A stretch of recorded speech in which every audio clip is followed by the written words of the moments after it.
Crunch your pretzels while you can. Good now, revolutionaries, and welcome to the Rise Up Morning Show.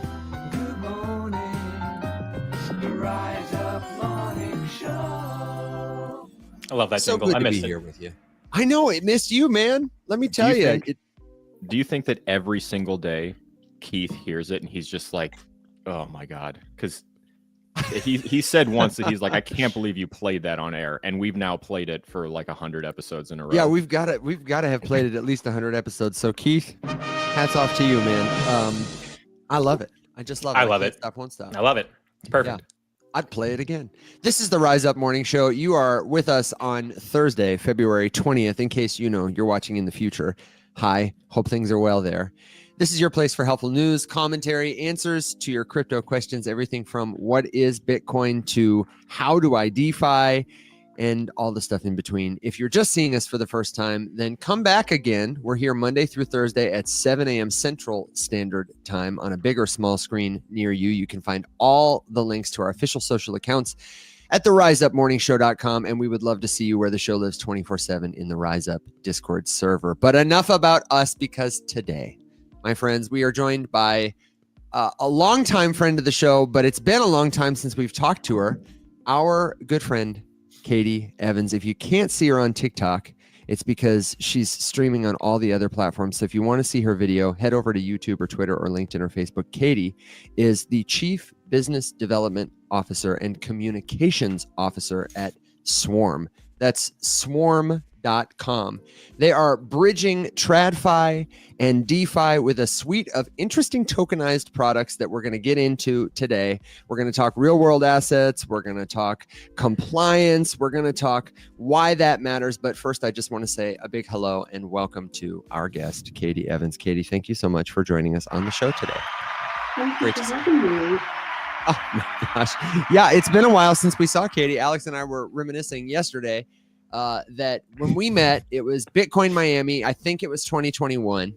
And we were at a penthouse party in Miami. And there was an interesting room full of people. It was an interesting week of people, if I'm being honest. But Alex and I fondly remember that time because you were absolutely one of the sharpest, most interesting people that we met. And I lament every time I'm at a conference talking to somebody, usually that they're not, I don't know. Sometimes they're great. Sometimes they're fun. Sometimes they're silly, but you were without a doubt very professional and very sharp. And so you left a big impression on us. And I hope you don't disappoint us today. I'm just kidding. I'm just kidding. I'm so sorry. Do you think it was because of the British accent more than anything else though? Because I could say anything and sound smart with this accent.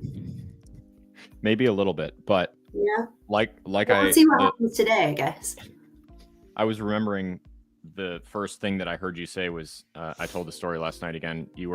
So there was like a guy who had been the keynote on one of the days at the conference, and it was the most market fluffed up, like nonsense presentation I've ever heard. Most of my notes are just like, what? ? And Mac and I were sitting there watching it, just like, do you have any clue what he's talking about? No clue what he's talking about. And I just remember seeing you for the first time at that party, listening to him say something, and then you asking him if he knew whether or not that was just nonsense. And I was like, okay, yeah, I definitely want to talk to you. Well, that was like a bit of a baptism of fire, because that was my first major like crypto conference that I went to. So my first real foray into like DeFi and like the deeper side of crypto. And I just remember seeing someone walking through with a tinfoil hat on, and I thought, yeah, these are my people. This is what I do now. Well, you had a real professional background even before crypto. So what was that like? I would say you were a real whole person before this. you were an adult and English to boot. So like extra points for that. But what was it like? And how did you come to work in the crypto world? I mean, really good question. So my background is actually in institutional commodities trading. So let that sink in for a second. I work for the London Metal Exchange, which has got the last sort of open outcry trading ring in the world. So people are literally screaming at each other every day. And I had no prior background in sort of economics or financial markets. So I just had to learn, because I was taking journalists down there on the floor and attempting to tell them what was happening. Sometimes I made shit up. Am I allowed to swear? Yeah. Yes. Okay, great. Again, in a British accent, it sounds better anyway. Yeah. So I was attempting to tell, these FT journalists and these Wall Street Journal journalists, like, what the hell was going on. And so that was like this, again, baptism of fire, where you just had to like get up and learn. And sadly, I hit a bit of a glass ceiling there. And then I got recruited to go and work for eToro, which I don't know if you guys have heard of. They are in the US, where you can, as a retail user, you can go and trade stocks and crypto. And that was my first foray into crypto. And I just loved like quenching my brain and being like trying to figure out what the hell this stuff is, not only from a technical perspective, but just like a whole like culture and ecosystem perspective, because it's like nothing else you've ever worked with in terms of an asset class. And I know, because there's just so many more Ponzi schemes just out in the open. Well, I don't know. Just digging through Ponzi scheme after Ponzi scheme. I would say the biggest Ponzi scheme is actually in cash rather than crypto, but Ooh, that's just my personal view. But But ding. but just like getting to grips with what the hell was going on with this stuff. And I feel like a lot of the stuff that happens in crypto is almost like a cultural comment for how people feel or how people view the world. And that's what I love about this space. And then, so I kind of had this institutional experience, I had this retail experience, and then fast forward a few years, I then got headhunted to come and join Swarm. And that's where it kind of married these two things up together.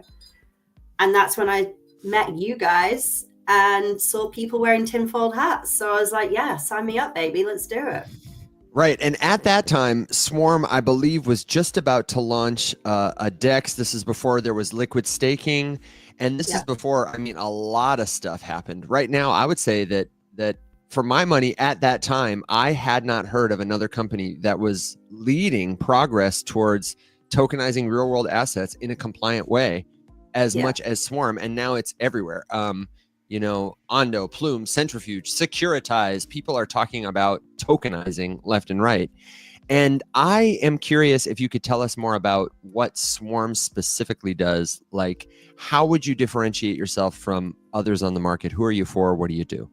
Yeah, it's a really good question, because I think there's a lot of confusion about what we're understood to be or how we talk about ourselves. And that's also on us to get that better and do better. But I think a lot of the platforms out there that have done tokenization of T-bills specifically really well, so the likes of Ondo, Centrifuge are looking at private markets, they're more on this sort of asset management side, and they're very much geared towards institutions. What we do is about, we kind of think of us as like a technology layer. So you've got the blockchain networks at as your base layer, and then we bring assets and trading infrastructure on top of that. And the idea is that people can then come and build use cases on top of the assets that we're bringing on chain. So we're not saying to people, we need X amount of TVL or volume from large institutions. Like if you're just a single retail investor who say has $100 and wants to buy fractionalized, tokenized NVIDIA, you can come and do that today. And we're one of the only platforms where both retail and institutions can come directly to the platform and buy those assets on chain.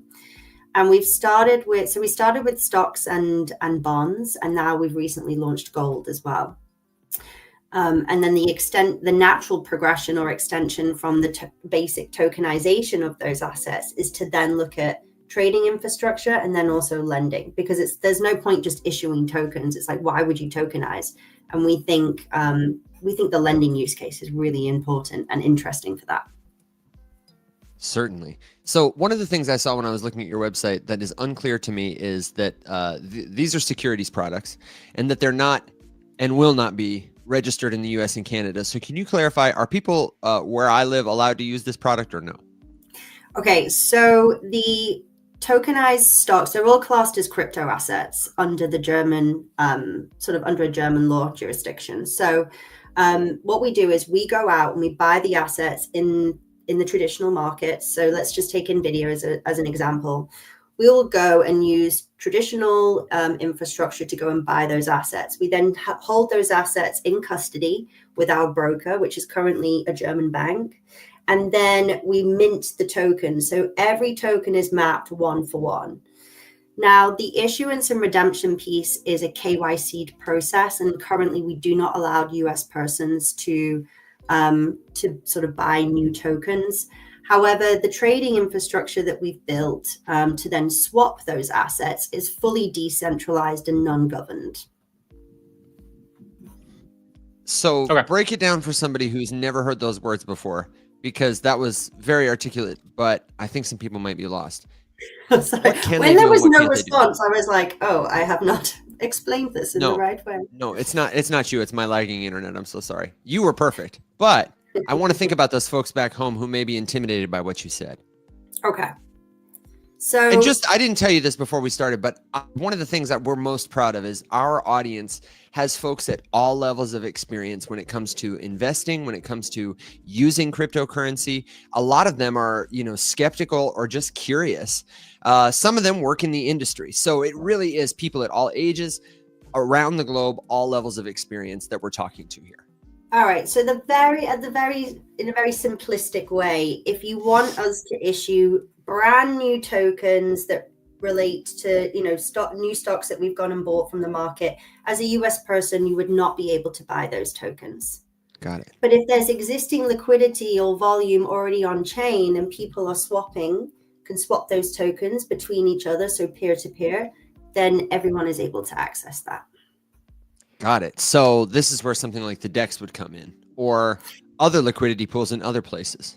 Yeah, so what we've actually done is, because we found that the DEX or the pools on the DEX weren't actually the right fit for assets that have low liquidity on chain, because you need a lot of volume in the pool if you want to avoid any slippage. Sure. So what we've actually done is we've built an OTC desk, so over-the-counter trading desk, which, if you're in traditional markets, you'll understand that about 90% of business is transacted OTC, as opposed to going to an exchange or what's called a lit venue. And traditionally, the way that OTC markets work is you call up your broker, you say, right, I want to buy X amount of Tesla and I want to buy it at X price. Go and find me a seller on the other side. And they'll go and they'll reach out to their network. It's all very relationship focused. It's all to do with who you know in the market, what preferential rates you can get. So it's all relationship driven. What we've tried to do is replicate parts of that experience, but bring it on chain, so that instead of having to rely on a broker giving you a preferential rate based on who you are in the market, it's actually a way of arranging those trades with, could be unknown counterparties, could be known counterparties, but everything is done on chain. So you put an order in on the OTC platform, and then anyone can come in and take that on the other side. And you don't need to worry about trust, because it's all smart contract based. So the trade doesn't execute unless all the assets are there. So we think that is a more superior way of being able to swap these assets between people. And it also means that you can be swapping assets. So say if you're sat in, I'm sat in the UK, perhaps I want to swap with someone in Indonesia, and it's done near instantly, and all the settlement is on chain. Yeah. And you've already agreed the price, so you don't have to worry about slippage. So we think that's a more superior way of trading these assets, particularly in this sort of stage where we're building liquidity in those assets on chain. I know you mentioned a little bit that things like centrifuge. We looked at centrifuge last night on the show at a request, and obviously similar niche, similar area of the industry. But I think the two the two products that they had available at the time, minimum buy-in was like $500,000. So obviously, very high barrier to entry, not something that is accessible to the everyday average person, which is one of the biggest, attractive points of all of Web3, in my humble opinion. Fractionized, tokenized, access to things you would not have normally been able to invest in at a much lower entry point. So that is more one of the focuses of Swarm, right? Is kind of, opening access to things that you might have had a hard time investing in elsewhere or through different companies with different totally. services. And actually, that's probably one of like the biggest criticisms we get is around, well, why is your TVL so much lower than everyone, than like Ondos or centrifuges? Like, because we're not going necessarily for those massive whales or like institutional investors. It's really hard to start building up massive amount of volumes when you're just getting people coming and, you know, buying like $100 of Tesla. But in attracting those types of people, we're actually a far more decentralized platform than having like this concentration of just a few key players on those other platforms. Now, don't get me wrong. I love the guys at Centrifuge. I love the guys at Ondo. In fact, there's a lady at Ondo. She's also called Katie. She's also blonde hair, blue eyes. We call ourselves the two Katies of RWA. And she's brilliant. She's amazing. And there's a lady called Baji at Centrifuge. Again, absolutely amazing, incredible woman. So I'm not here like taking them down or disparaging them in any way. I'm just saying that there are different players in the market going after different parts of the pie, and there's enough of the pie to go around at such an early stage. We just think that having a platform today where you can go and buy or, you know, swap these assets as a retail investor, nothing else exists like that today. We know that there are a couple other platforms who are doing tokenized stocks in a similar way to us. But again, they don't have a direct platform where, you know, this platform where people can go and kick the tires themselves and check if this stuff works. And I mean from both an issuance and redemption piece, on the trading piece, and then eventually when we launch lending as well, that'll be something else that people can go and test out for themselves. So I think that's kind of differentiates us in the market. But then it's also like, okay, well, when I've got the assets, what can I do with them? And that's where we're starting to kind of move into that part of the, if you call it the life cycle of this project, because it's like, okay, well, I've got my tokenized micro strategy. I've got my tokenized gold. What am I going to do with that?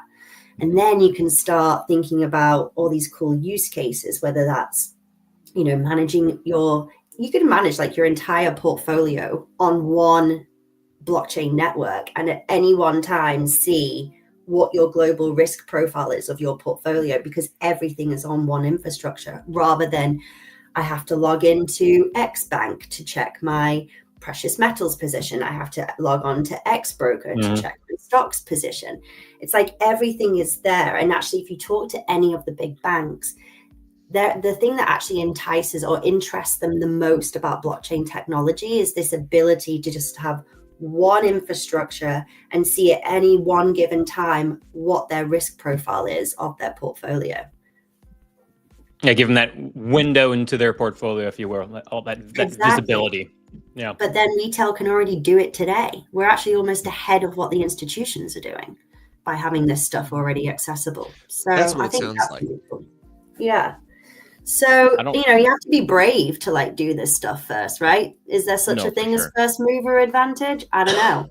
But we've definitely tried to build the products in a way that means even if Swarm goes out of I keep saying prison. I don't know why, like not prison. I mean, if Swarm goes out of business, then anyone, yeah, definitely She's not. got jail on the brain, I guess. I mean, I do some weird stuff. No, but yeah, so we'll talk about that later.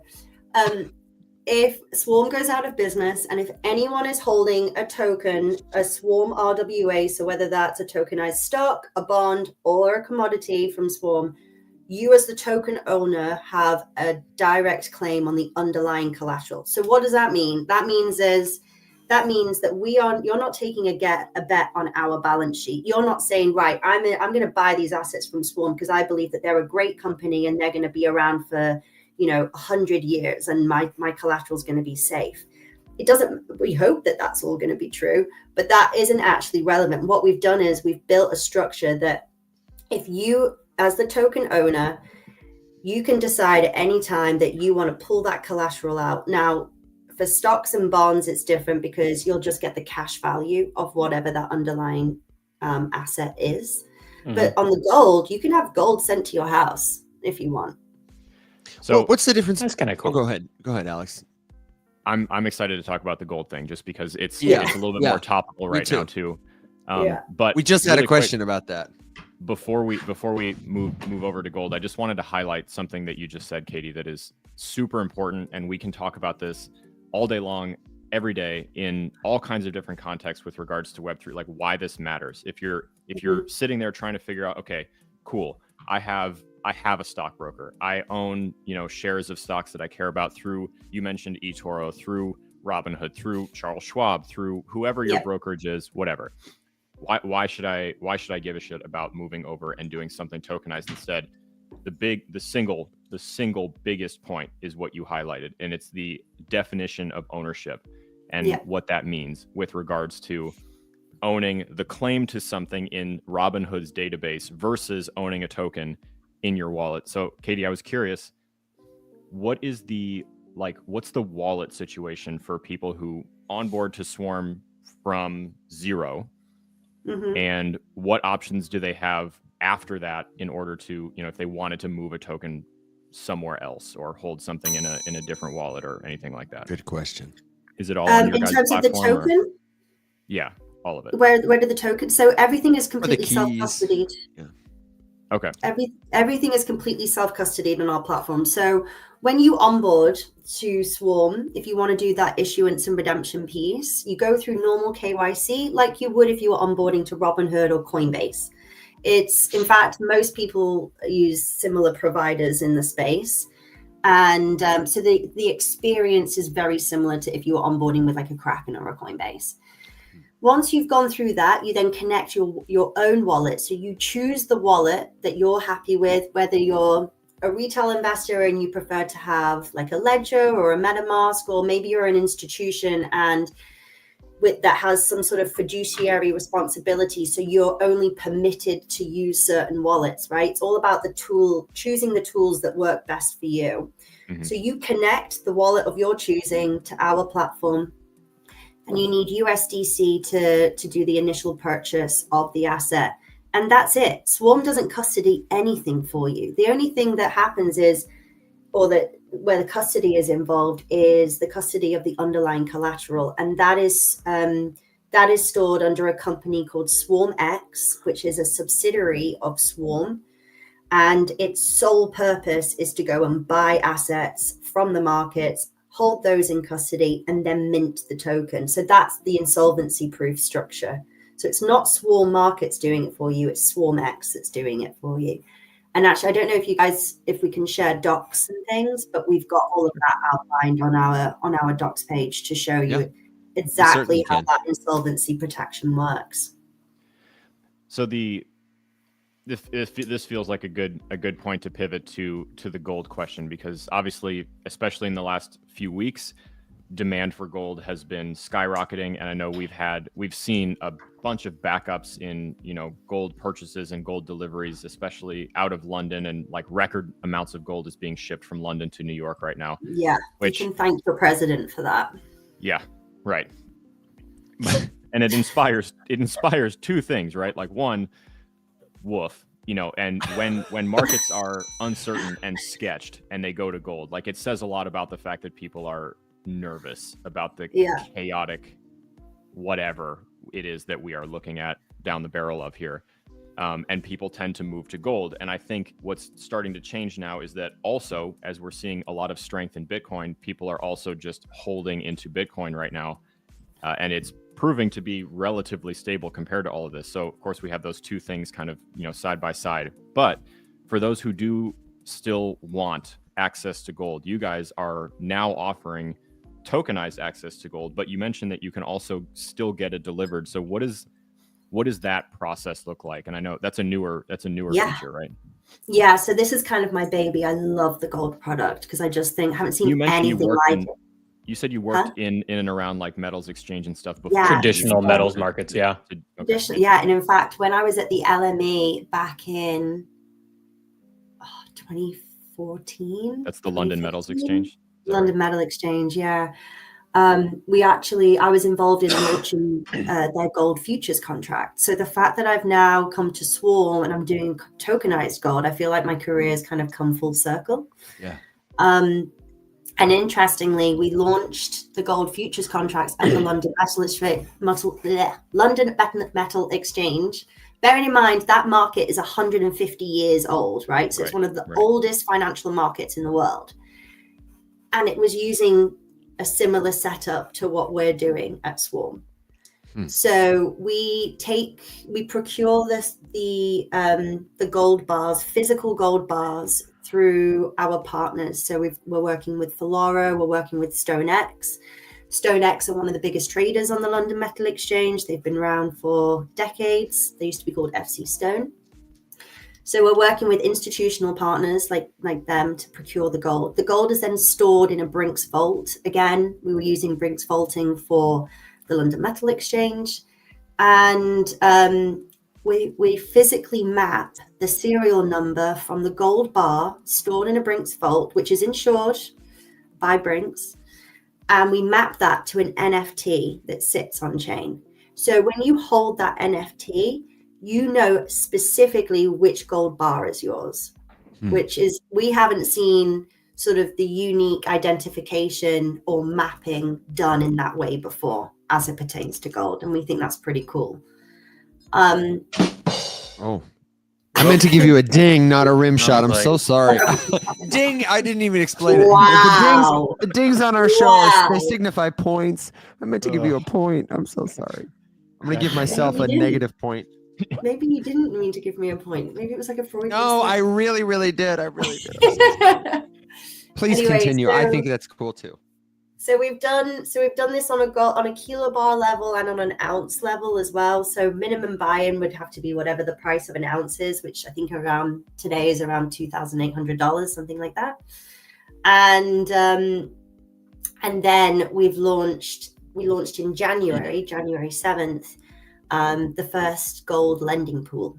And we've done that with MetaStreet. Now, MetaStreet, some really good guys. I actually met them in Denver last year, and they've got about 470 million TVL kind of in their locked up in their lending protocols. We're now they're doing well. They've got some good backers as well, and they're just a smart team. They've got a few RWA pools on there. I think we're now the largest on there, and we launched an incentives program to go with that, which basically covers people's borrowing costs and then gives them additional yield as well. So you've just turned gold into a yield-bearing asset. So the pool at the moment it's a loan to value. It's a 70% loan to value. We might look at changing that just because gold is such a stable collateral. Sure. And it's 30-day termed loans. The borrowing cost is 10%. So if you're lending into that pool as a USDC holder, you're getting about 8% on your stables, which is kind of nuts. That's pretty great. Cool. Yeah, and everything works. So we had the first set of loans. And it works. I know. Yeah, What? we love that. Can you And it's imagine? legally compliant. It's compliant, exactly. In fact, the Financial Times referred to the product as impressive legal gymnastics. So I'm taking that one for the win. Yeah.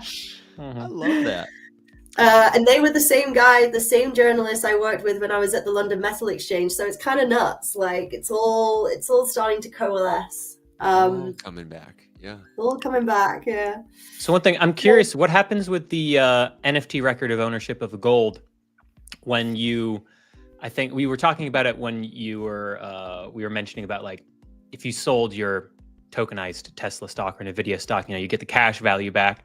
Yeah. And with the gold, you can get the gold sent back to you. So when you get the actual physical gold, is the NFT gone? Do you still have the NFT for ownership of your physical gold too? So I'm just curious, like in what scenarios does the NFT kind of go away because you no longer own the asset? Yeah, so you can do two things. You can either redeem it for the cash value of the underlying, or you can have the gold bar physically sent to your KYC'd address. Okay. And then the NFT is burned, so it doesn't exist anymore. Gotcha. Interesting. And then presumably, anytime it's the same smart contract, a new gold bar is acquired, a new token is minted, that kind of thing. Exactly that. Yeah. So how, my question is then, how are you going to prevent a heist? Because now my mind is thinking this is an interesting heist target. Like I could be the guy who goes to work at Swarm and gets the keys to the smart contract to mint these gold bars. And like, that's a concerning layer of potential attack, right? Like, you got to trust that person. We've got to monitor that system to make sure the gold bars are really gold, to make sure the tokens are really tied to something real. And I know you've thought about this, and I'm just curious to know, why wouldn't the heist work? Well, there's probably two things there. Firstly, proof of reserves. So if we have all these fake tokens flying around, but then there's no actual gold bars to back them as provided by Brink, so they provide us a proof of reserves report, and you'll be able to see the direct mapping one for one of all the NFTs pertaining to the gold bars. So your NFTs wouldn't be worth anything. You'd have to hack the smart contract and hack Brinks and get them to think whatever you put in their reserve was actually gold when it wasn't. Okay. Correct. Okay. So it's becoming tougher. You could still try if you wanted to. No, not yet. I'm not ready yet. I just think it's, that's a real tough problem to solve. Linking a physical thing to a token in a way that is efficient, that engenders trust. I think we had a question about Paxos, because Pax, they've done a similar sort of thing. And I think their process is similar to where they have a trusted custodian. They enable fractional ownership, and each token represents a certain amount of gold. I don't know if they're doing NFTs to do it, and maybe you know better than we do. They're not doing NFTs, no. Okay. So they're doing unallocated gold, and they also, in their terms and conditions, there's something in there that says that they have final say over what actually backs their tokens. So really, yeah, so they can decide, and what they've been doing has definitely worked. I'm not disparaging any other projects or products, because as we've seen, their TVL has grown. sure. But if you want more say over what's backing your token, then you would choose Swarm's product instead of theirs. Good to know. And It's we all certainly around don't that take whole- it as disparaging. Well, it's all about the whole, how much centralization versus decentralization do you want involved in the products or the assets that you touch and own? And that's very much a personal question for anyone who's making those decisions. We're not saying either one is wrong. We're just saying there's difference, and then there's choice for people based on what they need. Sure. Yeah, no, options are I think that's one of my favorite parts, is just getting more options, which is why I really do hope if we can get something good out of this chaos, it's some sort of regulatory clarity, or just getting the hell out of the way so that people can experiment with creating more options instead of just shutting them all down. But Definitely. I think something important to highlight too here is that one of the things that gets talked about, especially with regards to like crypto and tokens and NFTs and all of this stuff, the relation to the competition, the dollar or gold in this case. And I think this is like another really good example of how not only are these two things not necessarily competitors, but they can strengthen each other and work together like in a really nice way. We've talked a lot lately. So just for context, Katie, we've started to expand our audience actually pretty significantly into a number of African countries, and there's a ton of interest about stablecoin access there, because it allows quick, easy, uncensored access to a more stable currency than their local currencies through USDC or USDT. And I mean, here too, the options for someone who just has an internet connection to now be able to also access gold, and only made possible because of the benefits of tokenization, is just so fucking cool. Yeah, that it's really hard to overstate how cool that is in general. Just so I'm really glad you said that, because so many people say to us, well, and actually I think we had the question slightly earlier. It's like, well, why would I have moved into a tokenized version of Tesla when I already have my broker? It's like, you are so privileged to be able to access the stock market. There are entire continents and jurisdictions around the world that simply cannot trade these stocks. And so, places where, like parts of Africa, parts of South America, and even Southeast Asia, where it's really difficult to open an account with a broker and start trading US stocks. And most of these people are already in crypto because of hyperinflation in their local currencies. So actually Bitcoin is less volatile, which kind of seems nuts. To then be able to move into a more stable collateral type, whether that's a stock or whether that's gold or whether that's a yielding bond, without having to move off chain, is a serious like value proposition. It's solving a real world need. So I'm glad you brought that up, because I think a lot of people who sit in the US and in Europe, like ourselves, kind of get a little bit complacent, or we forget our privilege. And actually not a lot of people in the world can access these assets in a very easy way like we can. Yeah. I mean, it Get just off my makes the whole soapbox thing now. stronger. It just like if you are a fan of the dollar and you don't Sure. want to see something happen to like hurt it or ruin it because you're a dollar maxi, this can make it stronger. Same thing with the stock market. You know, you prefer the value structure of companies that have stocks that you can invest in that way. Cool. Tokenize it. More people can do it.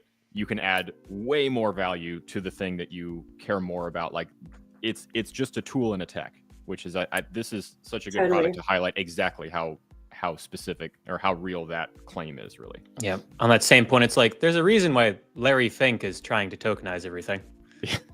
He needs distribution, honey. Yeah. So, okay. So talk to us about what's coming next in terms of for Swarm, but also I would love for you to speculate a little from your kind of privileged position in the real world asset space. What do you, and certainly not to disparage your competitors, but spill the tea if you feel like it. Tell us what you think is, full of crap. Tell us what you think is worth our time in terms of helping people learn about and what you guys are going to do. Well, I would never disparage anyone else. I would caution anyone who's looking at some of these larger projects and think, where is this volume coming from and why? Because what you don't want to do it, don't get lured in by large TVL and thinking that, okay, that must be this project must be really strong because it's got X amount of volume. It's like, look at actually the wallets that are holding these assets. Like, is it concentrated into a few? Because then you're completely missing the point of blockchain technology and that sort of decentralization aspect and bringing assets to the underbanked or unbanked. So that's all I'll say on that in terms of not wanting to criticize anyone else in the market, because that's not my place, and I believe in karma as well. In terms of what's next for Swarm, so we will be announcing something next week, which means that we're going to be able to issue assets onto more chains more easily, and we will take that to our community for a vote to figure out where they want to see our assets next. We're also crucially solving a really important part of the puzzle when it comes to the automation of buying and selling stocks and then being able to move those on chain in an automated way, because until you have that, it's difficult to do all these other things that require automation, like, for example, the liquidation process in a lending protocol, for example. Sure. So once we've got that solved and we're close to getting it solved, the sky's the limit with what we can bring on chain in terms of like publicly listed assets. And I'm really excited to see showcase the breadth of what that's going to look like. Can we brainstorm just a tiny bit? Because what do you want to see on chain? Well, I was going to say one of the most commonly commented real assets brought on chain that people are most interested in is real estate. My house, my properties, those kind of things. And we've seen, and Katie, perhaps you have some better, more educated insights into some of these things. We've seen some examples of ways that people can tokenize something, property wise, real estate wise. But of course, there's still a tremendous amount of, I don't want to say red tape. That doesn't feel exactly like the phrase I want. Friction, but maybe. For lack of it, friction points, break points in that whole transaction because of how many different pieces there are to this entire thing. There's a lot of problems that you could foresee with tokenizing just a piece of real estate and then having to still have so many different people involved at so many different levels of the deal to sign something over. And the quick anecdote of why this is important, I'm not sure if my mom is here right now, but they just had an experience selling a house pretty recently where someone involved in the signing over and the handing of the keys and the collecting of the check screwed up and basically like signed everything, gave the keys, and never collected a penny of payment from the buyer. Yeah. So on paper, legally, this guy, and my parents were blown away, like had never even heard of this being a thing that had ever happened before, but just goes to show about the possibility for error because of a human being involved in something exclusively with only them being the checkpoint. So at one point, luckily there was no issues and it got resolved, but the guy owned the house, had the deed, it was in his name, full, signed, sealed, had the keys, was in the property, never paid for a thing. Got it for free. Got it for free. Free house. And could have easily had a claim in court to fight them about how, no, this is my house, I don't know what you're talking about. So have you guys thought about the real estate idea at all? You know, whether it's just residential or commercial, or kind of the implications around that? I was actually kind of famously on stage about a year ago where I stood up and said real estate is the most difficult asset class to tokenize, even though it's touted as like this key example of why you would tokenize, right? Bringing liquidity to an otherwise illiquid asset. Yeah. And fractionalization and all this kind of good stuff.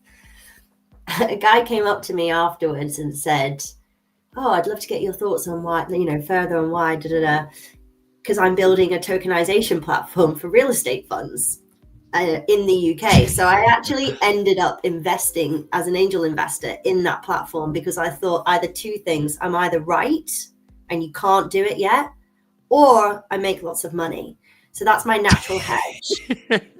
Love it. It's a win-win. It's a win-win, exactly. So I think the thing with real estate is the base layers of that you need for tokenization, i.e., you need digitization first in order to then tokenize.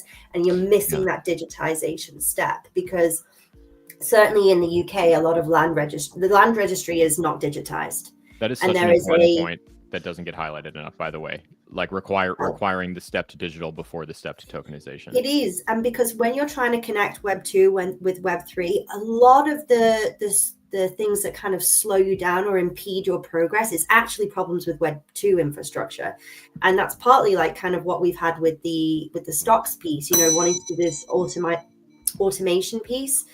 The thing that's slowing us down is actually the Web 2 infrastructure. So I know that there are projects that are trying to digitize land registry. Certainly in Dubai, they're doing it because you can actually you can buy a house in Dubai with Bitcoin. So they're very forward leaning on this stuff. And I know that there are some somewhat successful projects in the US where they've successfully digitized or tokenized land. But in terms of like mass adoption and like actually bringing these opportunities then to a retail audience, we're still some years away from that. I remember vividly writing this down as like an epiphany I had. I think it was at the same conference where we met you originally that, somebody on stage, it was Propi was the company. They were talking about something because they were. We say it was Propi a lot, but I actually went back and fact checked this. This was Milo was the name of the company. Milo, that did the Bitcoin that's right. mortgage. Oh, yeah, they were doing mortgages. Yeah, they were doing Bitcoin-backed mortgages. I remember them there. Alex and I have both told this story at least 5 times and said Propi. So I fact checked it the other day, and I was like, "Oh damn, Milo, I'm so sorry." Sorry. But just the epiphany that I had there was because I was also in the process of learning about what a DAO was and why that was cool and how that was being misused. And the first thing I thought was like, okay, if you have a ton of people living in, lower income housing that all share this building that's owned by, some asshole, wouldn't it be just an infinitely better structure to have rent that you're paying be contributing towards collective ownership of the building in DAO form, and then having a governance council of all these people who have been purchasing the tokens through rent, like over the course of their contract, their lease to live there, whatever it was, even in some small form, just because, the beauty of tokenizing the whole thing would be that you could purchase tiny little pieces of it. You wouldn't have to be able to afford to buy a whole apartment or buy a whole building or anything like that. And, it was 1/8 baked idea at the time in my, little brain, just starting to really grasp the full weight of like exactly what we're staring down the barrel of here. But I just remember thinking that was such a cool idea, the idea of splitting up and fractionalizing real estate ownership, because it has been such a gate-kept sector of investments for so long to people who have the credit history to qualify for the loan, to be able to facilitate getting the loan, to be able to pay it off, or to just buy the property outright or whatever. I mean, I know Or we not kind of, even having to rely on that credit history in order Right. to do it. You know, I know that there's reasons for and against having collateralized or under collateralized loans, but in that instance, you almost don't need to bother about the credit history if the assets are there and it's locked up in the smart contract to secure the financing. There's a 100%. group called Cougar DAO that one of the members is down the street from me. Oh, I should and- be a part of that. Well, if you're interested in Cougar tokenizing DAO. assets, you should. Ding. It's a Kind of it's a assets. it's a real estate play, but you could probably co-opt the name. They are a Wyoming LLC DAO, and they have tokenized several pieces of land, including a revenue-generating farm, and an apartment that streams rent held in escrow. So you can Nice. rent to own this apartment, a couple days a year. You can use tokens to do it. They ensure that there's no, problems like Alex's mom had where somebody has the thing but hasn't paid for the thing. And it's definitely a model that requires some inside know-how. Like you got to know a guy like me or like them in order to get the stuff to do it. But I think it's pretty viable for a lot of people. I think so. Everyone thinks of tokenization as like this sales play. It's like if I'm going to tokenize, I'm magically going to have all these buyers on the other side and all this liquidity. But actually, and it's dull as hell, but it's actually a compliance play because it's so much easier to tokenize contractual clauses or set like agreements and then be able to then stream payments to the right people and have a record, an immutable record of where those payments went and at what time. Yeah. So actually, even like in the fund management space, like tokenizing funds is actually far better from like not just an efficiency perspective because everything's kind of instant and settled on chain, but from an accounting perspective, it's so much easier to see like at what time did you send the funds to which client and in accordance with which regulation. So to that point, being able to track, when the rent was paid or who received the rent where and when and all that kind of good stuff. Actually, like it's not as sexy as saying, yeah, there's going to be loads of liquidity, but it's actually a real problem that you can solve with this technology. Well, I think a lot of people go about real estate specifically that way, and it's the wrong way. They're like, okay, I'm going to tokenize my property because now I can get investors and make a bunch of money. But adding smart contracts, tokenizing your deed in order to custody it or protect it from theft or deterioration or like all of those other things around it that reduce liability, that ensure ownership, protect it. Those to me are more viable and interesting and valuable, probably. Well, and I mean, you hit the nail on the head. It's maybe not all the sexiest stuff, but it is hyper important, and we talk about, just access to important records that are currently still all being kept on paper copies. Like I was in the military for a long time, and only until near the end of my career there were our medical records digitized. Other than that, every single piece of medical paperwork that I had ever generated while enlisted was a hard copy. And mine is actually still all hard copy. It was started to be digitized after I was like already there and whatever. So like I didn't get a digital one. So if I needed my medical record, I had to drive like to a different state and pick it up and then transport it back. That's nuts. No, it's insane. And there's a ton of examples of that kind of thing where, smart contracts obviously could drastically improve the way that we access our medical data and who gets to access which pieces of our medical data only with our permission and all this sort of stuff. And especially right now with how many valid privacy concerns there are about access to personal data through Treasury, through Social Security, through all of these different things that are happening, and no insight into like who's accessing what pieces of your data, when, with what, and who's looking, what are they doing with it, who are they showing it to, whatever. All of this can be, even if not completely solved, incredibly mitigated. Yeah, but I wonder how many people are actually that bothered about privacy concerns because we all use Instagram. 100%. Yeah, sure. Yeah. Well, maybe apart from me. Yeah. Because I don't want to lose my life to any more social media. But it's not. I think you're right. But I don't know how many people are so concerned about the privacy thing, but one thing I will say is certainly on that, the tokenizing of the medical records thing, like imagine then you're not having to go and drive, to another state to go and get those records. You can, where your records are at all time, they're in your wallet. And you can give access to protocols to be able to access those because it's because there's utility in doing so. There's ease of use of doing that. I think that's what's going to bring people in. It's like, how easy is this stuff to use? Why do I need to use it? It's not because there's going to be more education around how this technology. I really wish people would stop educating people on what blockchain technology is, because no one cares. In the same way that no one cares how MPC technology works and Apple Pay. Like, I just know that it works and I trust it, and that's what we need to move to as an industry. So in the same way, I thought I was going to get a bunch instead. Never. In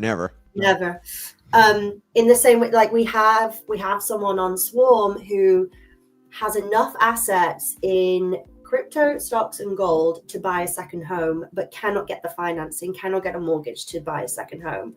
So they're now tokenized. They're buying gold from Swarm. They're putting it into a lending protocol. They actually ended up going and doing, I think it was doing something with ETH. And then because of the price difference in gold had gone up and ETH had gone down or something, so they made even more money on that price differential. Mm-hmm. But they were able to like access like real financing for what they wanted to do, without having, because they were being locked out in traditional methods. So there's real world, like when you actually got utility for something, then it means something to people, rather than saying, oh, this is how smart contract works and all this kind of stuff, There was a question in the chat a little bit ago about using loans taken out in this manner for student loans or for education. And, my short answer was, in this particular context, if you can collateralize, absolutely. And so I'm curious, just because with student loans specifically, just to brainstorm a little bit here. Yeah. Typically, people taking out loans to go to school are not in a position to over collateralize that amount of financing. And they're loans given under different circumstances than someone would be, taking out a mortgage, for example. Mm-hmm. Can you foresee a world, because right now I'm thinking about all the different protocols that I use regularly that offer loans, like Aave offers, you can take out a loan there, but of course you have to collateralize as well. And that's sort of that check and balance against having to like take a credit history from somebody or all of these different kinds of things. I'm sort of like thinking through this in real time. Can you imagine like how that might work to use smart contracts?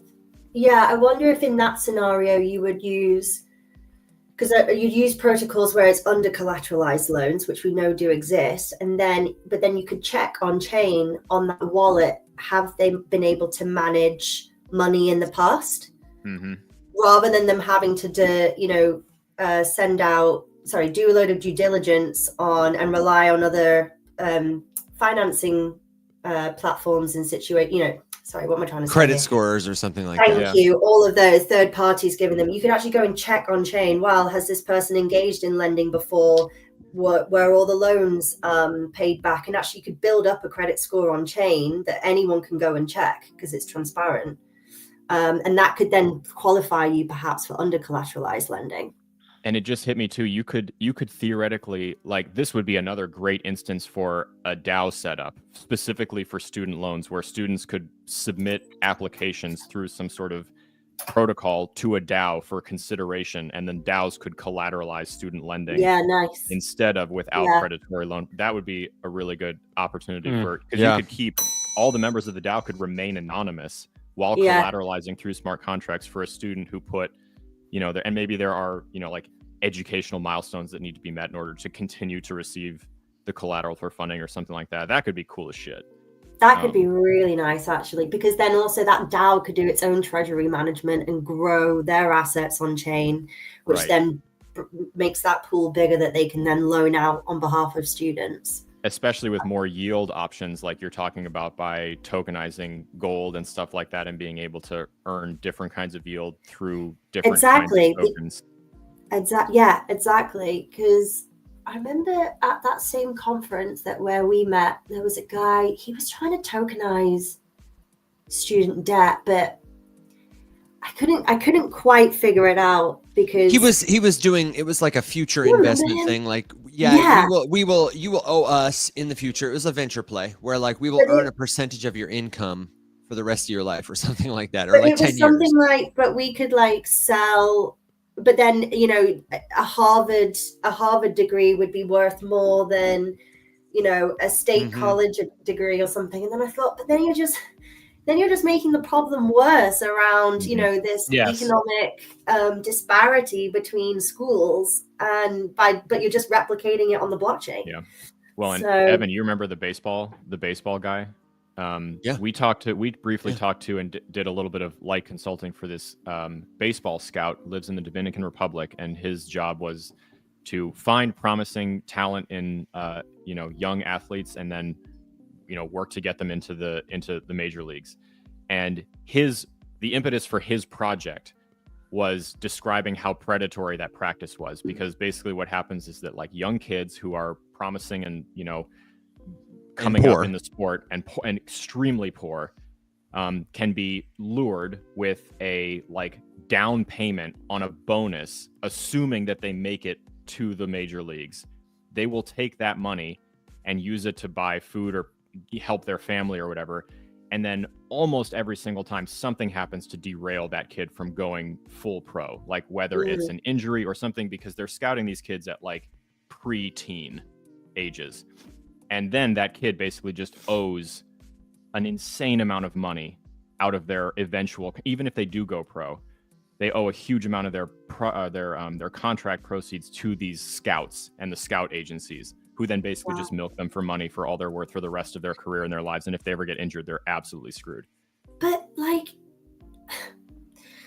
don't you guys have a bit of a checkered history with like slavery and exploitation? Like, doesn't Me this specifically, kind of no, veer- but yeah, we do. It's kind of veer into that sort of territory. I know. No, it I know doesn't there's veer something direct. called It's- living NFTs that were passed in the US, but I don't know. This just feels a little. I don't bit think it's like a light toe dip in. I think straight up it's a modernized methodology for owning people. right.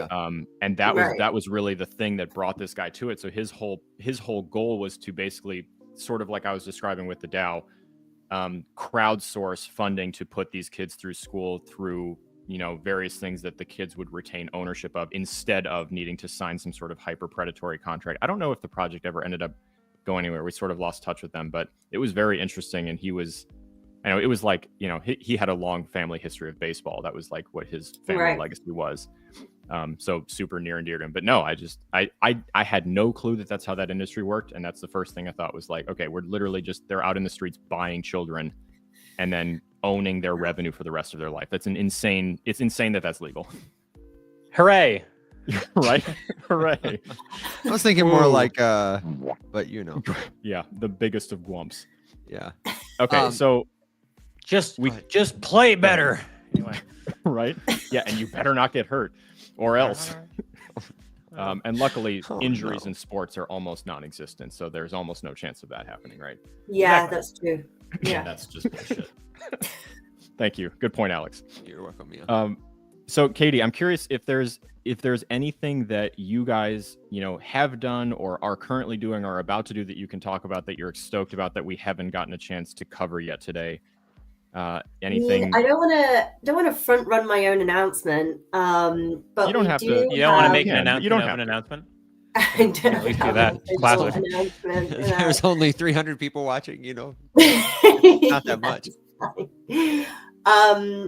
So in terms of, I guess, kind of differentiating Swarm from the other RWA players out there, you know, this idea that you can take our assets and then you can go and build your own use case on top of them. And we do have something that we're going to be announcing in the next couple of weeks, which explains exactly that. So really cool guys who we've met in real life. We know they're real. We know they exist. They're doxed. And they're building something that is essentially, how can I talk about this in a way that doesn't give it away? It's a product, it's an end consumer product that you can use today, and anyone around the world is able to use it. They're in beta mode at the moment, but they will be turning on very different markets throughout the course of the next few months. And it's a product that is completely backed by DeFi instead of traditional banking rails. And that for us we're really stoked about that, because it just shows the power of what this stuff can do. Like the tokenized assets is just literally the start. It's like, right, what are people going to build on top of this? Like really cool applications, like killer stuff that we haven't even thought of yet. And I'm kind of excited to see what that creativity looks like. And this will just be like the first example of that. Yeah, so that's coming out in the next couple of weeks.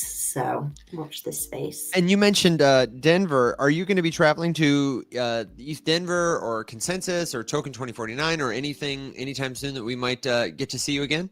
So I am never going back to Denver because I can't breathe there. Yeah, that is a problem. isn't it? Details. Not laughing at you, but that's extreme. That's rough. I wouldn't What the fuck either. is that about? Why is there no air? You know, my dad It's so said the thin. exact It's same- rarefied. You just got to be better at breathing.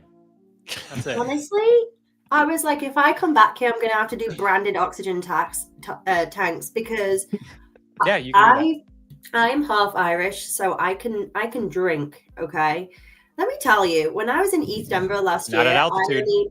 I could only drink I only had 3 glasses of alcohol. I was so Wow. annoyed. So This does annoyed. not bode well for me, Evan. Yeah. Yeah. So I And, shall not be just, traveling back there. Although what you should try to do is instead of going to Denver, go skiing in the Rockies. I will not be doing that. It's even better. The further up you go, the better it gets. Trust me. I Oh, will not be golly. doing that.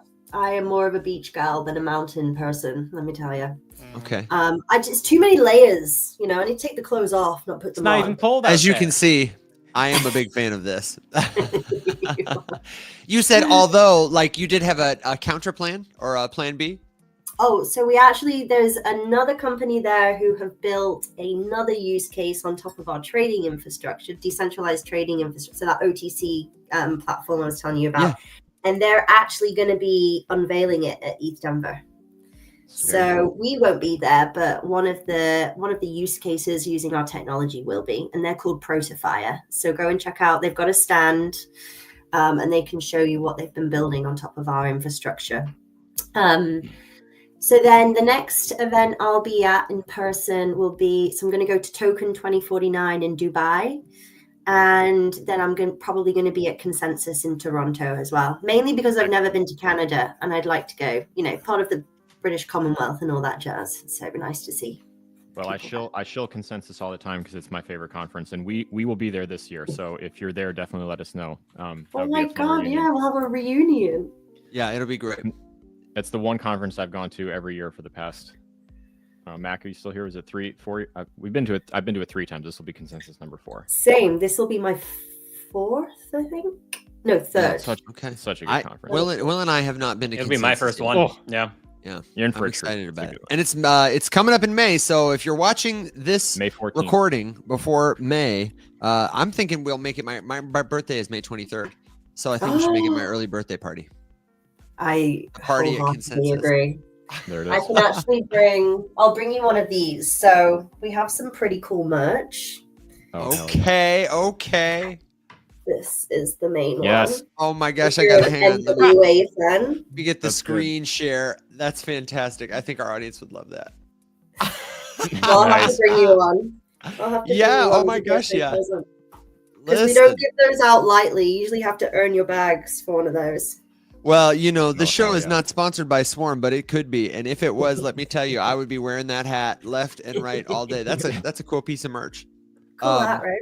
Yeah, and I want to go back to Canada because the last time I was there was for an academic trip, and I have a tenuous history with Canada. I was banned from the country for 10 years.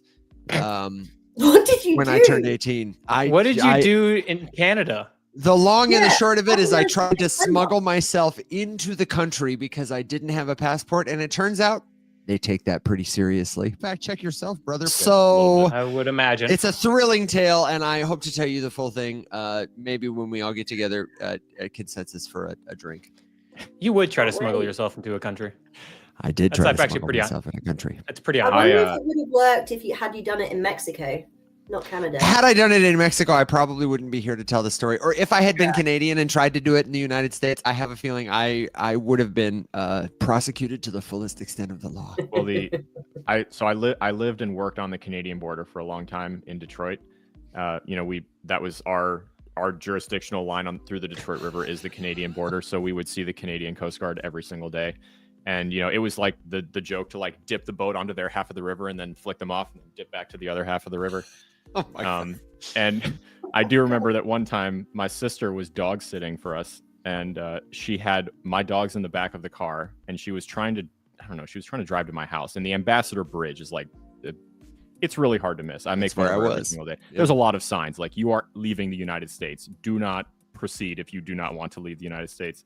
She drives, no passport, no driver's license on her, with a car full of dogs, all the way to the Canadian border on accident, and just is freaking out. And she's like having a panic attack, calls me, and my mom is here right now reminiscing on this same event. And she gets there, and the Canadian Border Patrol is just like, okay, pull around. And there's just like 40 people who have done the exact same thing. And then they like box them all up and then help escort them back over into the stateside. And then I have questions. Why did she have so many dogs? She was just, she was dog sitting at my house, and she had to leave to go somewhere. And she didn't want to leave the dogs home alone. So she decided to put all of them in the car. And then she accidentally went to Canada. Accidentally. Yep. We've all been Yeah. there. Yeah. You may not know this about Alex, but in addition to being a foster parent, he at any given time has, between 1 and 3 dozen dogs. He has been a long time advocate for dogs, and especially foster dogs as well. also. Yeah, he works at a rescue. Has helped run a rescue there. Lovable Paws. They do take crypto donations. Great We tax write-off. And shout They're out really to Mike, who is probably in the chat. Mike over here was our first crypto donation ever when he was with Potherium. So Love it. Yep. Beautiful. That is funny, Evan. You have to work pretty hard. I was escorting a group of students over the Canadian border, also to Toronto for a conference, and I told everyone like, Border Patrol doesn't have a sense of humor. Just sit down in your seat, shut up. We'll get through it. Of course, the second we pull up and the 2 guys come on the bus, one of them just yells like, "Hide the drugs!" I was like, okay, sweet. Everyone has to get. Everyone off the has bus. to get off. Everything's getting searched. It took hours, and I was like trying really hard. Like, can you just take these 2 kids and let the rest of us leave? You can have them. Well, that'll be cool. So I feel like, Katie, you've been really generous with your time. I asked you for 60 minutes and you've given us 75. So let's do this. Give us your final thought, your question, suggestion for our audience, good joke, complaint, word of wisdom. Let us know your final questions for Katie in the comments. And if you have some sort of call to action or any way we can support you or Swarm, please let us know. And then if the information I have on screen is not in fact correct, like if there's a better way to get in touch with you, please let us know that too. No, that all looks good. I think final thoughts would be just to encourage everyone to go and kick the tires themselves and check out these products for themselves. Take advantage of the gold incentive program we've got at the moment, where we're incentivizing anyone who wants to start gold lending. And just do a little scratch and sniff, not of anything else, just of the tokenized assets. Let's keep it clean, people. Not of anything that could prevent you from crossing the border into Canada. Correct. Yeah. Oh. Just tokenized assets only. But yeah, go and check it out. See, and any sort of feedback, join our SMT Telegram group, and any feedback on the product or anything or questions. Like, the community itself is brilliant, and they're always really helpful to one another. Plus, we talk about sort of market sentiment, both on the traditional asset side as well as the crypto side. So there's some really smart people in there, not myself included. I'm like the dumb one, and I'm okay with that. They must be a pretty smart group then, because you're a real sharp tool in the shed. They're great. They're really great. Well, thank you, Katie, again, for being so generous with your time. Everybody really enjoyed it, I know. And if you want to see this recording, if you didn't hear the full conversation with Katie Evans, you'll be able to find it on YouTube, on Twitter, on LinkedIn, on Facebook, and you can get all those links at the riseupmorningshow.com. So, my friend.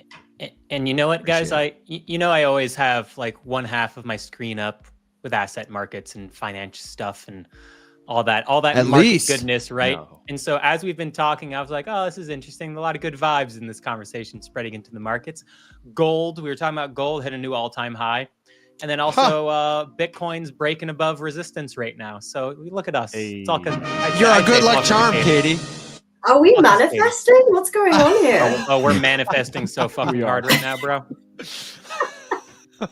Something's in retrograde. I don't know what it is. I don't but know what man, it is. it's thirsty and guzzling Will down that Will has Gatorade. entered his astrology era, and every full moon he goes outside with war paint on his chest to, And I was to about to pray to yes, the Bitcoin you knew. gods. I was just about to say, I rip open my chest and I go, energy! He goes, Michael Like- Saylor! And then just like a Care Bear, I shoot a Bitcoin symbol into the sky, and Oh, whatever like planet the it hits. Bitcoin Batman. Yeah, nice. Yeah, I mean, I was gonna go with Bitcoin Care Bear, but yeah, that works too. I'll take Yeah, whatever. I'm glad that you went with Care Bears instead of Batman for shining a symbol into the sky. Yeah, exactly. Because the Care Bears shoot love. Says a lot. They shoot love. You know. You know an awful lot about Care Bears. I mean, Don't I come grew for up. I grew up with older brothers. You know, I grew up on the yes. '80s cartoons. Older brothers and Care Yes. Bears for sure. Yeah, you do. You know, they go hand in hand. Yeah. Well, thank you again, Katie, for putting up with us and spending your time with us.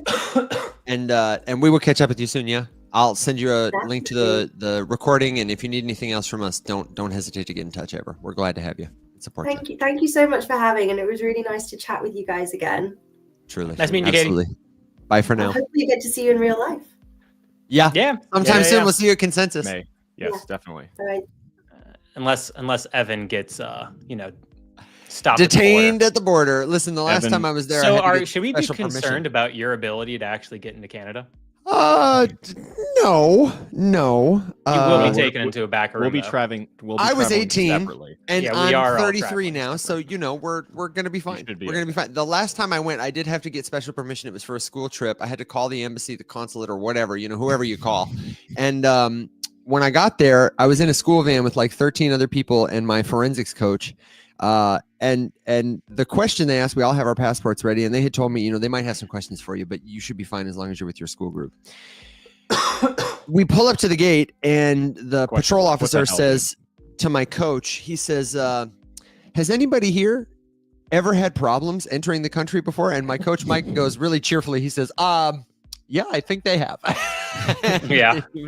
He was like, okay, we're going to need to see you. And they were very kind and pulled me up in their system. And one of the officers joked about, he said, says here, they found you in the trunk. He said, were you in the trunk this time? And I said, no, officer. And he said, all right, go on inside. It was, Nice. bygones be Canadian. bygones kind of thing. And I felt like the return of the prodigal son. I have a picture under, what is it, the Space Needle, where I'm like, That's in. doing that. Well, the tower that they got. You dweeb. I know, absolutely. I'm really. Canada is watching. Joe, Misty, Everyone from everybody in Seattle Canada is is like, watching, and they're like, I Can't can't steal believe the this. Space Needle from dweeb. us. Not the Space Needle from Fact check Seattle, yourself, brother. Canada. Seattle, Listen. Canada. You know? Let's change the subject for all the people who are so glad to see Will back. Let me get a dolphin in the chat, and Oh, Beautiful. boy. then let us know what you think about Katie Evans. The CN Tower. The CN Tower is the name of, not the Space Needle. So you're telling me the tower in Canada is called the Canada Tower? Wow. Yeah, it's So you're telling me there's a chance? That's exactly what I'm telling you. So do you think that when Canada totally, and this isn't unrealistic at all, becomes the 51st state, is it all one state? Is it like the six states because of the provinces? It'd be kind of funny if it was one gigantic state, like one real big one. Or maybe it's just one long, thin state along the border where everybody lives. Or maybe we'll call it North America. Maybe it's the Northest Dakota.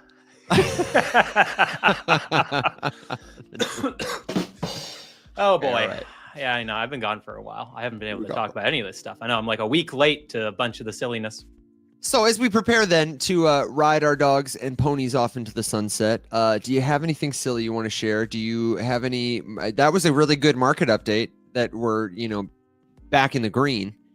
Only well- other market thing to update is we have our weekly jobs reports coming in. We expect it to be strong still because the U.S. economy is still strong. So we'll see how it goes. Other than that, no, I mean, we're all about to go to Denver pretty soon. And actually, that conversation with Katie reminded me I'm going to get some elevation sickness pills or whatever, just because I don't have to deal with it. But just make sure you boys are hydrated when you land. Evan, you get there first. Yeah, I'm going to get there and hopefully just feel it out and adjust to it. I have never had big problems there. I've had, my share of interesting experiences in Colorado, and I've never had any problems with the altitude. Makes sense because you're from Vegas. Yeah, I think it stays with you. Yeah, I know. Being born in Denver, I guess I wasn't there for long enough, but I'll feel it when I'm in Vegas, but unless I'm, just stay hydrated, get used to it. Yeah. A lot of you who don't know, I know you think Vegas is like, oh, it's a desert. It's like at water level, right? Nope. It's about 2/3 of a mile up from elevation or from sea level. Sneaks up on you. Really? Yeah. Interesting. I knew it was, but about 2/3 of a mile.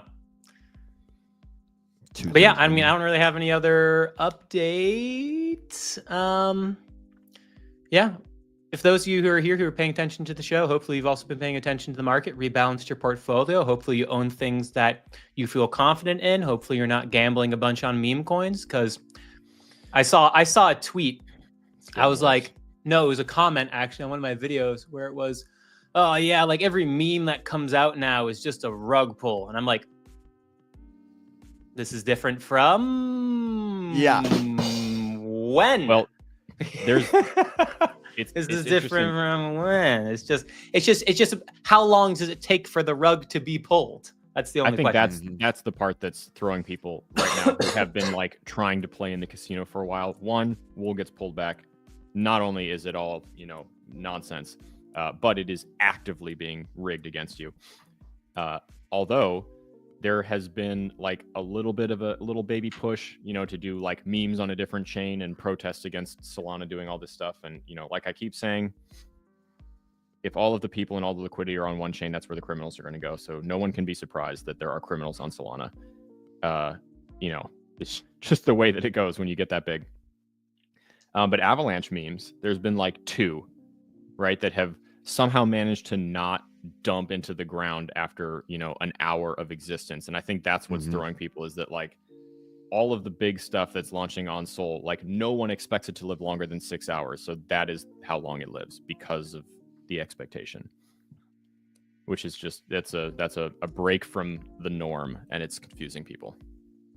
Somebody said, I missed it. It was Solum. I lost my life savings because Will was sick. And Keith said, I have 100% fail rate with memes. Oh, listen.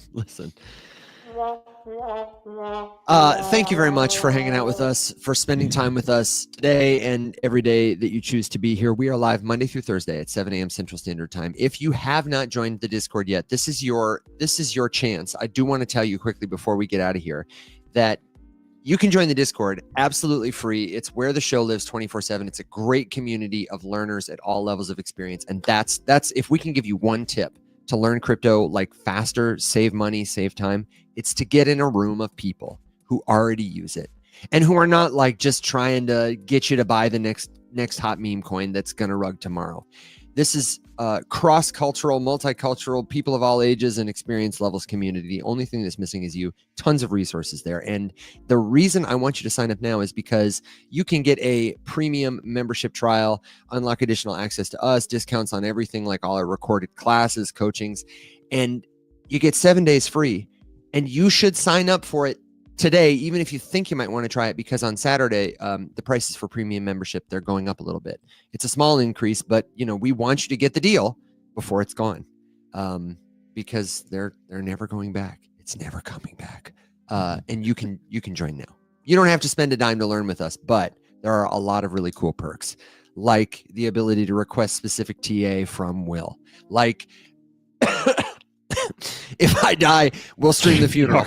Alex writes a ton of PDF guides. I do office hours, which is like a free coaching every week on Friday, and hang out and answer people's questions. We've got a dedicated chat with other premium members. It's the best way to accelerate your learning journey with us. Plus you get discounts on everything we do. So check it out. All of that stuff is available at the riseupmorningshow.com.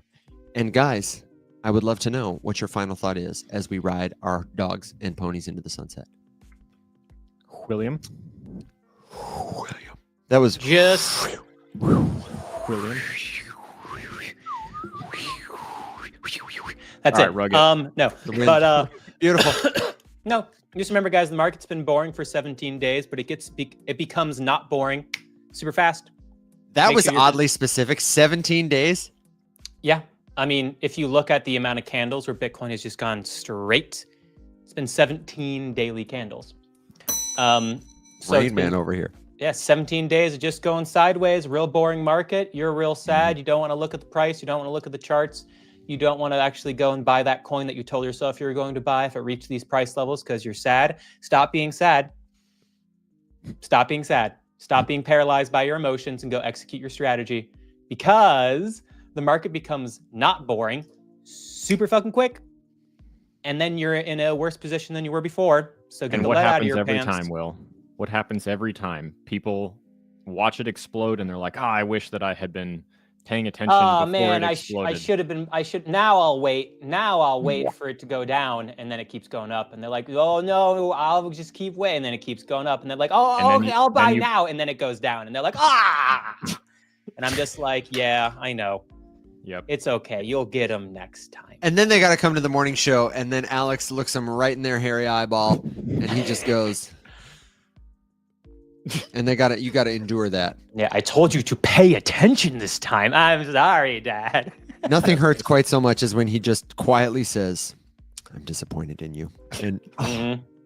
Damn. Yes. What about will you, have to Alex? Listen to me talk to you about how you should have taken profits. All right. Well, let's oh my go. God, to, Arlo is so big. I know he's getting huge. He's getting huge and even more annoying than he has ever been before. Yes. He's got stuff to say, man.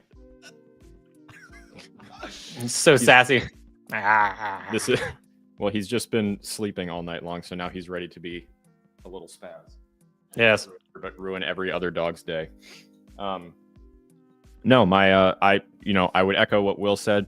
Now if things seem boring to you, that means it's time to pay attention, because that's when no one else is paying attention, and that's when you win. It doesn't mean buy everything. Okay, it means pay attention. I'm not. There's no hidden meaning there. It literally means like hang out with us, talk to people, learn, read, watch, pay attention. And if it fit, like Will said, if it fits your strategy, then buy stuff, average stuff. We could go down farther, so plan for that too. Have an averaging plan. Don't have like it's time to ape 100% of my life savings into this right now, because like we always say, it's crypto. It can crash 80%, and it can crash another 80% from there, and another 80% from there, another 80% from there. There's always 80% more you can go down.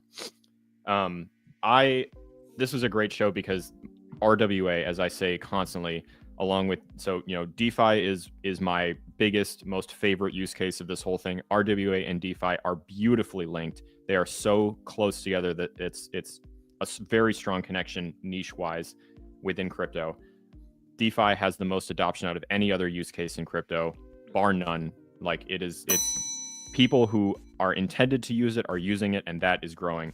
RWA, real world assets, I believe, is going to head that direction.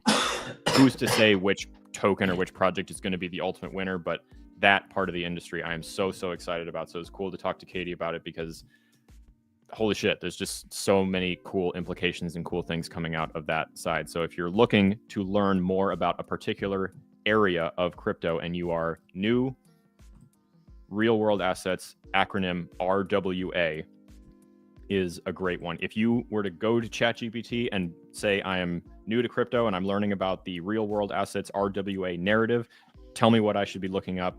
It's going to give you a whole bunch of terms to look up, all sorts of good things to kind of jumpstart that research. So that would be my recommendation, especially right now, because holy shit, that is one of those niches that even while the markets are down and hurting, people are just crushing out products and services and new projects in that narrative. And it's very, very exciting.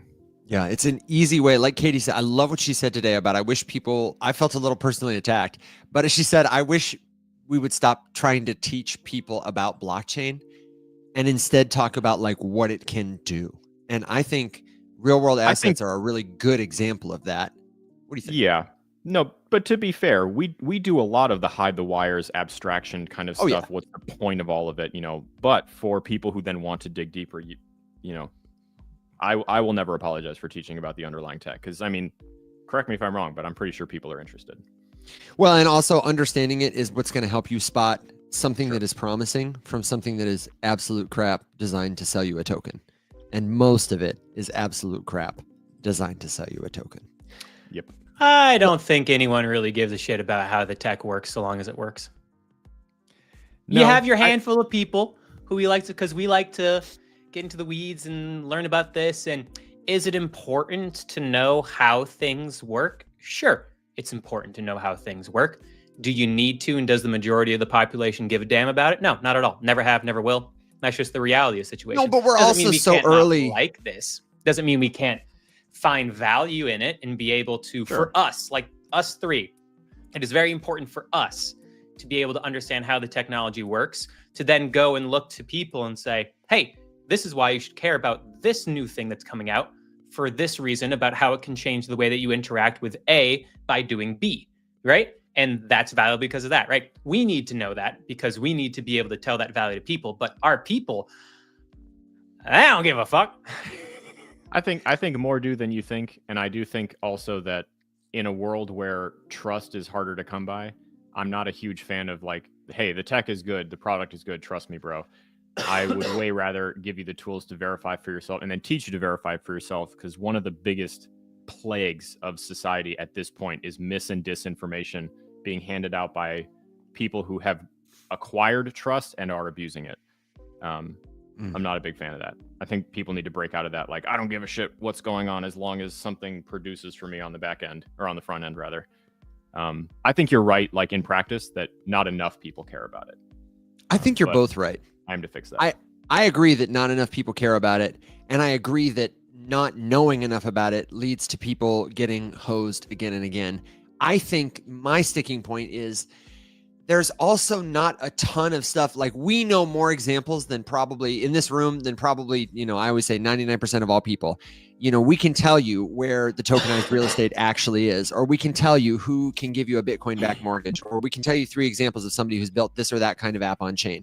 We've been here, we've seen it, we know it. But most people are not coming to us and saying, have you heard about this new app that does that? Like, mostly it's us coming to them.